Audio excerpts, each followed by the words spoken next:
Hi, Amy. Thanks for being here today, and congratulations and welcome to the Red Cross LA. Thank you. I'm very happy to be here.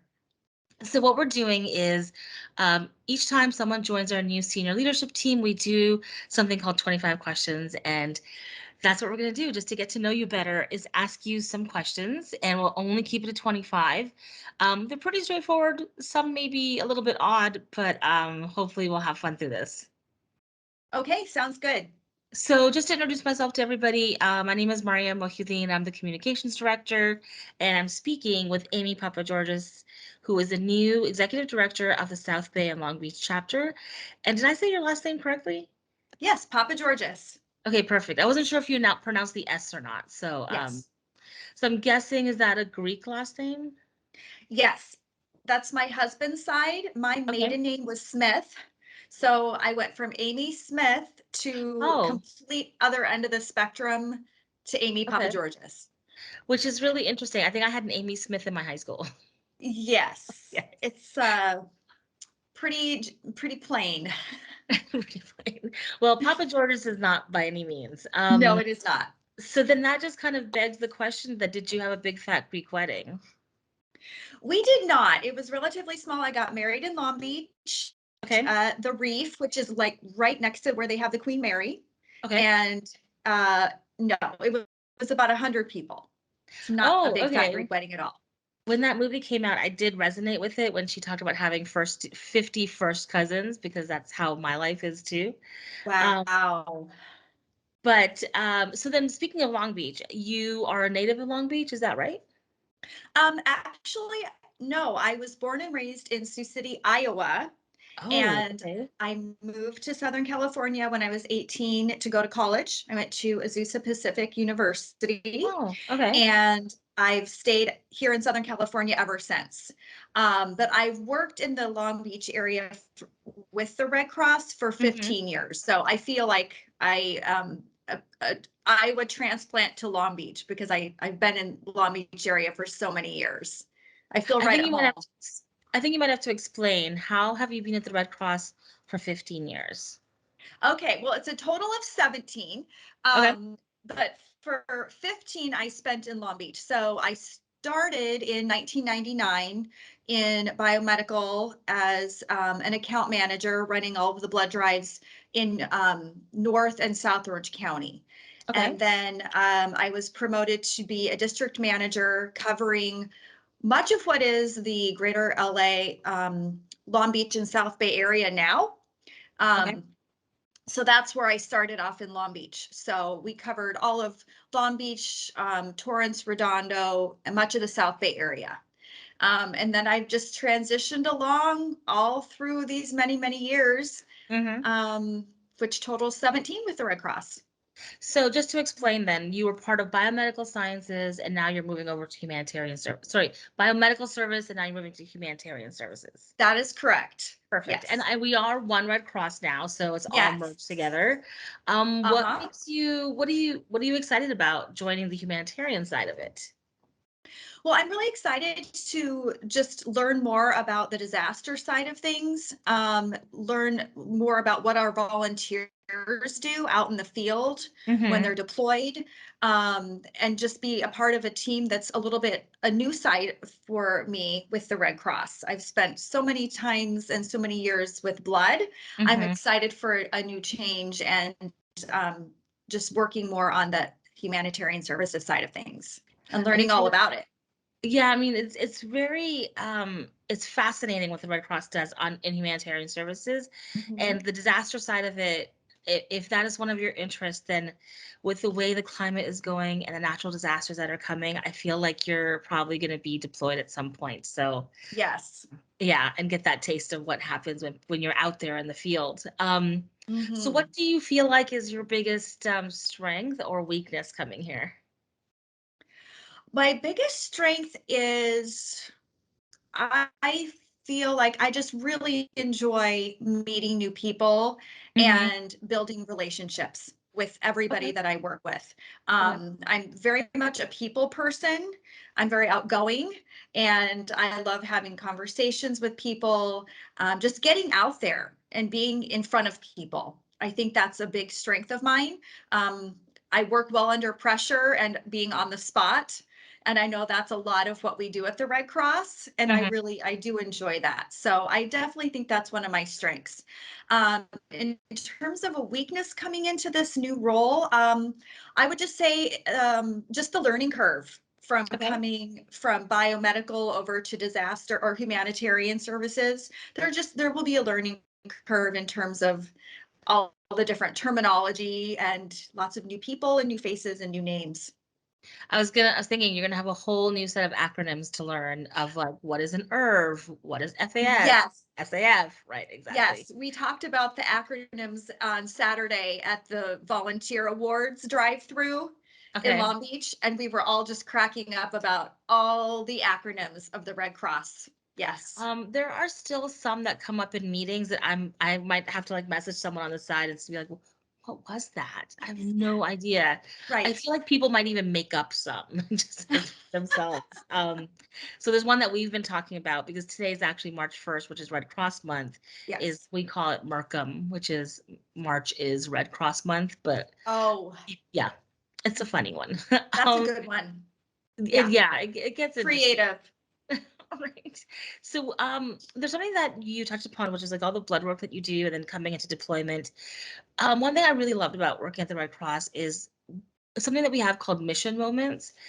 Can you share a mission moment that you've experienced with maybe in the blood side or maybe even any kind of limited experience you might have had on the humanitarian side? And so just clarify a little bit more what you mean about a mission moment in terms of just a moment where you really experience the mission of the Red Cross or You're absolutely right. yeah. And I'm glad you Okay. asked that because mission moment is one of those words that is very Red Cross. It's something we talk about all the time. Anybody you walk up to will have a mission moment story, which is exactly a moment when you really felt our mission or our 7 fundamental principles and you saw it in action. In action. Okay. Well, I would definitely say 100% my answer would be working for the Red Cross during 9/11.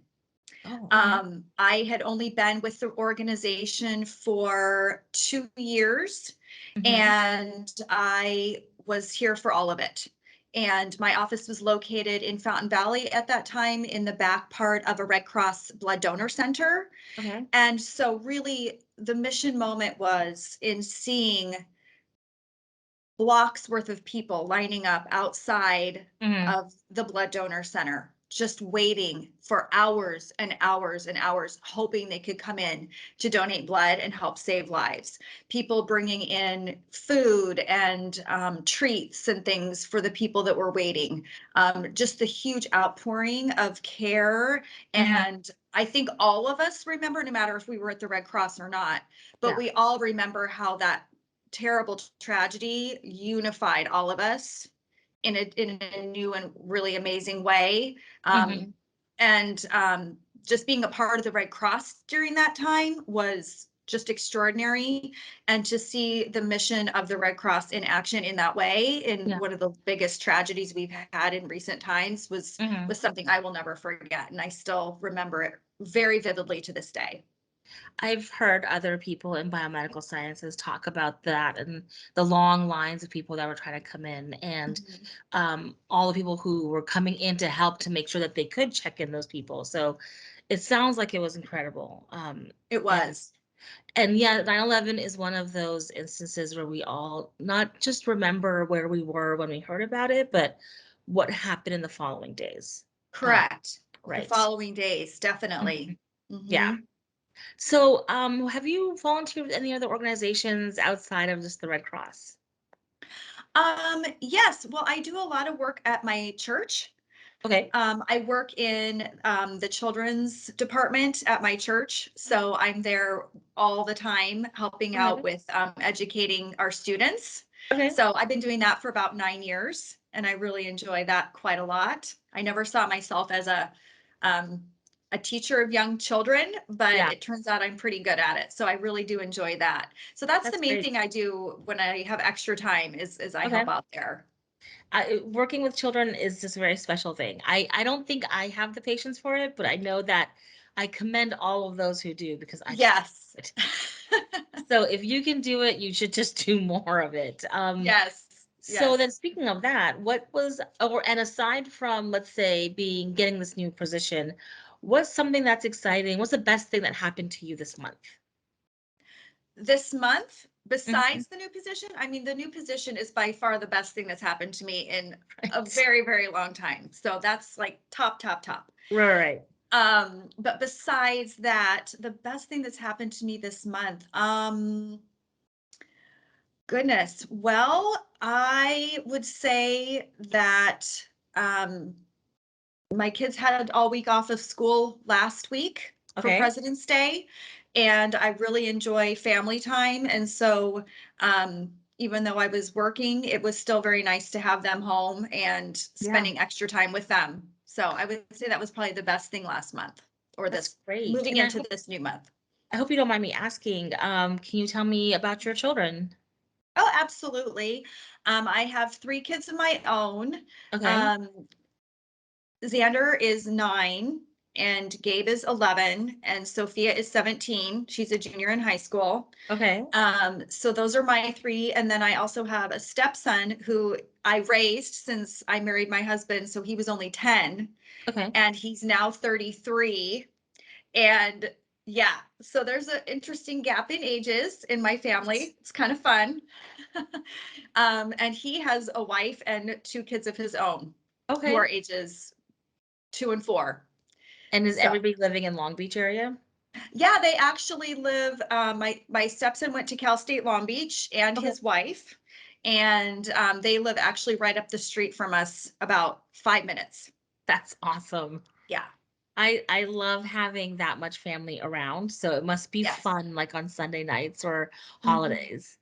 Yes, it is fun. Okay, so I'm gonna ask you some questions just about you. What's your favorite movie? Favorite movie? What about Bob? Really? Yes. I love it. I was a Oh, psychology major in college, and it's all okay. about a psychology, Hmm. a psychiatrist and his client who gets a little bit too close to his Hmm. family, but everybody loves the patient, the client Hmm. so much. And the doctor ends up being kind of pushed off to the side, and it makes him go a little bit nuts. So, Growing up, I used to always say that baby steps to the elevator, baby steps to the, yes, and people had no yes, idea what I was talking about. yes, baby steps. Yes. Bill Murray, he's great. So, yeah, He's that's so probably, great. I think there was yes. another line from it too where it was like, give me, give me, give me, I want, I need. Like he's hanging on to the mast, and yeah, I Yes. love the movie. Yes. Okay, how about what is your favorite movie about LA? About LA. Mm. Goodness. I can't think of what movies are in LA. Oh, I know. Was Sharknado filmed in LA?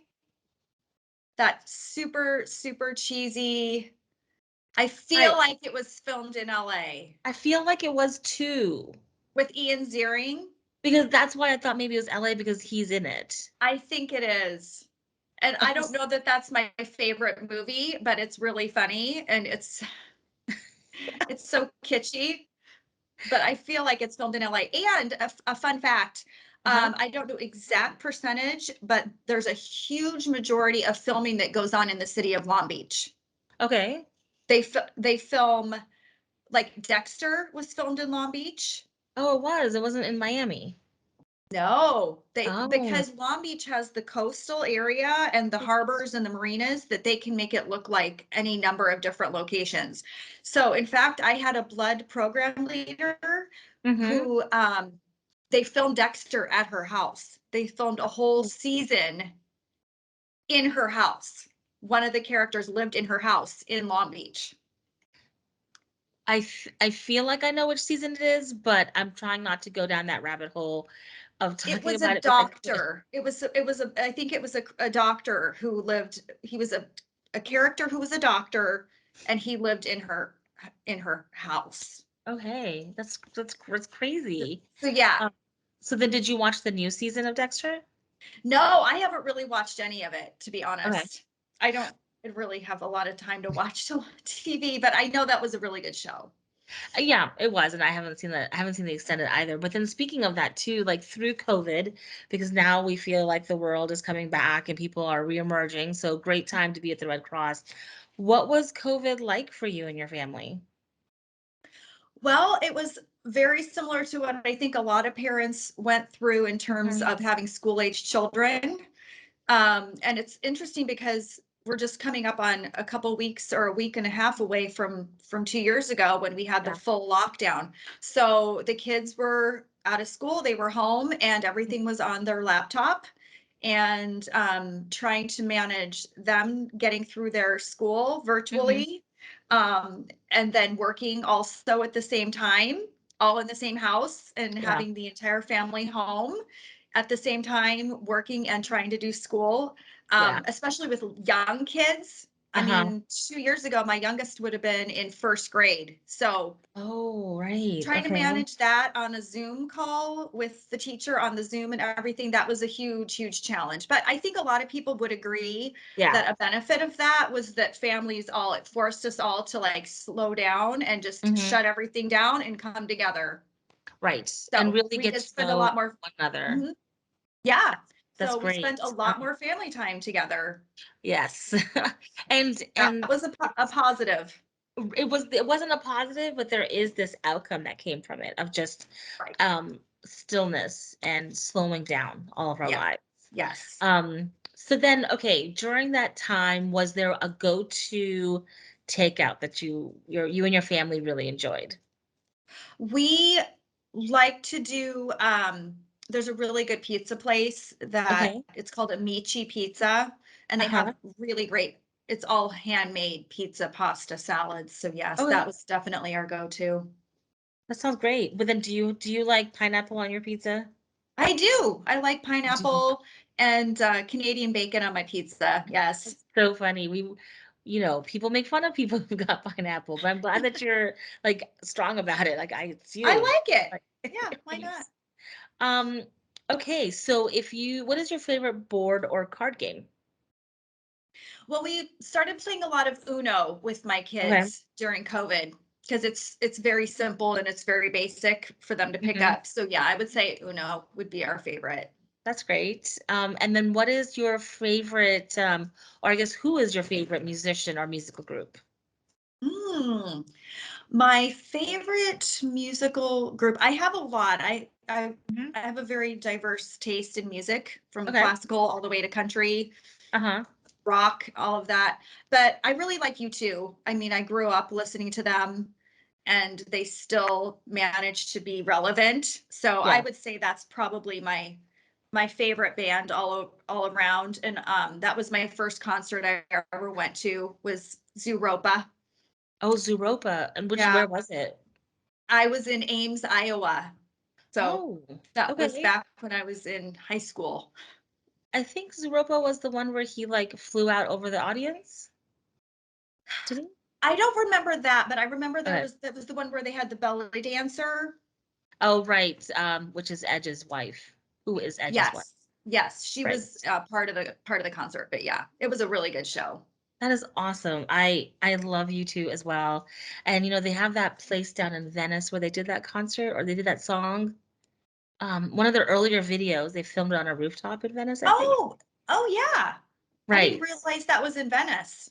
I didn't either until I was standing out there and they're like, "Oh, right there. That's where they were." And it says it just Oh, makes me love living in LA when I hear things like that. I agree. Makes it Um, lots of fun. so we're down to the last four questions. So it's not going to be any kind of like let's get serious now, but I'm just kind of curious. Do you how do you manage stress or how can people um when you're stressed out, which is a common thing that happens here, Mm. what do you feel like is the best way people can work with you? If I'm stressed, how can people work with me during a time where I am stressed? Hmm. I think that the first and foremost thing when people are stressed is they tend to turn off their listening device, myself included. We just Hmm. want to get it all out there and make sure we're being heard and get our Yeah. point across. So I think that the best thing um, for a tool for myself and then a tool for others if they're working with me. If we're in a stressful situation, just take a deep breath and really open up your ears. Take a moment, take a pause, look around you, be aware of what's happening, and just listen. Listen first and then talk. Listen, then talk. Listen, I then think that's talk. absolutely perfect. You're Mhm. absolutely right about all of it. It's just opening ears. It's a hard one for people. It is. It is. Okay, so 23. What is one goal you are determined to achieve in your lifetime? One goal I'm determined to achieve. I think getting my kids through school Okay. and into adulthood successfully is my main primary goal. That's Making them great. into uh, excellent citizens who care Mhm. about other people and love other people, Right. and making them into good humans Okay. and modeling and molding them along the way. That's my primary goal. Because if you can achieve that, Mhm. they move on, they have their own lives, they grow up, and then you can have your retirement and enjoy it. And it's one big happy family. You can just sit back and go and think, I raised them right. They can go do their thing That's now. right. Bye bye. I Good keep luck. telling my mom that. I was like, just have faith in what you did and we'll be good. Um, Yes. Yeah, so then absolutely. is there a piece of advice that you would give your childhood self? Or like, actually, let me reframe that. As a child, yeah, what looking back now, what would you say to your childhood self, or what piece of Mhm. advice? Um, I would say just always be confident in who you are. Yeah. Um, know that you are valuable and Hmm. that you're doing the right thing, and just have confidence and exude confidence, and people are drawn to that, and um, continue to always just be friendly to everyone and Hmm. treat everyone the same in life. Yeah. Because, well, I know I'm saying more than one thing, but it's interesting how being, at the Red Cross for 17 years, you Hmm. see different people come and they go, and they come and they go, and you never know who you're going to run into Right. again or meet again. So just make sure you're always kind and Hmm. courteous to anyone, anytime. There's a lot of connections into the Red Cross I've found since I've started. So many people in my life who had connections that I didn't know. Yes. Right. So it all Yes. comes back. I feel like it all just keeps coming back to It you. it definitely does. Okay, so final question. What is one thing you love about Long Beach? Oh gosh, Or I about feel your I chapter, love let me oh, say. about the chapter. Mm-hmm. Okay, well, I love the chapter because it covers the area of Long Beach. Just there's so many different parts of Long Beach, and that Uh-huh. the chapter covers so many different diverse groups. Okay. So you can have, within a 10-mile drive, you can be at the port of Long Beach, looking at the people unloading the cranes and Mhm. all of the equipment and that type of thing, which is very industrial, right? Very Right. industrial, very gritty part of town. And then, 10 minutes later, further up, you can be in, Bixby Knolls, Yeah. working at an elementary school with homes that are very, very old and historic. Okay. And that's all within, a 10-mile, 10-minute drive. So I like the diversity. It's a very Yeah. diverse city, and it feels small to me, but it's one of the largest cities in California. You're right. It So does have that feeling of being small, but it's not. mhm. It's But whenever not I go there, I think of it as like a small town, and it's just not. right. Plus you have I believe it's the famous or the Long Beach Gay Pride Parade. There's it's not one of the biggest, but one of the best maybe. And Yeah. yeah, and just even your restaurants and weather. So I can see that. Yes. Yes. Well, we made it through 25 questions. I hope it was painless and nothing too bad. Is there anything you'd like to add just as we close this out and we welcome you into the Red Cross? Well, the one thing I would like to say is I just wanted to thank everyone who has been so welcoming. I was so touched by the outpouring of congratulatory emails that was sent to me after the announcement was made, of Uh-huh. a lot of folks that I didn't know, I had never met, but I will be working with them.